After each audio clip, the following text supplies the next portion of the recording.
Hi Matty, thanks for the footage. Just to point out a couple of little things that I'd like you to work on the range whilst practicing before you get a chance to obviously have a session and spend a bit of time working more thoroughly on it.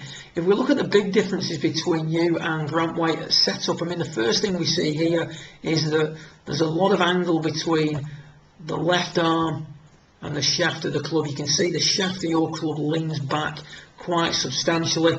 Whereas what we see with Grant Waite is we see much less of a tilting back. There is still a little bit of angle there, but we can see that the shaft is sitting vertically or leaning slightly towards his target when he's setting up to it.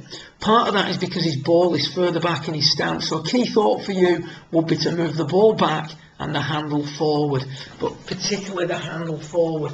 What happens is when the handle of the club creeps back, two things happen. One, the club face points left of where you think it's actually pointing because the handle's back. I'd have to show you that actually in the shop or down at the range sometime, but that's actually what happens. So you may think the club is pointing where you're looking, i.e. on this one which looks like the 17th, the S&A, something like that. You maybe feel like you're pointing up the right hand side here, but you're actually pointing more up the fairway or slightly to the left of centre. So with the handle back and the club face pointing left, what we've now got to do is swing across the ball to prevent us hooking it way left. And in order to do that, what we now do is we take the club back in too straight a line. You can see here that your arm is working way out in front of you, whereas what we see with Grant Waite, he's got the handle of the club forward. That prevents the club from shutting down and also encourages the arms to work in a little bit more during the takeaway. So if we look at him halfway back, his arms have come in, whereas your arm has gone out.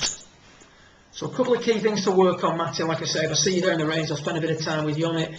Ball back, handle forward, and feel like you're going to move your arms in during your takeaway rather than down the line. Once you take the club down the line, you're on a hiding to nothing and you're going to fight all the way down to get the club to get back on the inside. So handle forward, arms in, give it a whirl, see how you go. That's going to improve your ability to hit the draw shot because it's going to allow you to come from the inside and continue to hit out at it. Hope that helps, and I'll speak to you again in a day or so's time. Well done.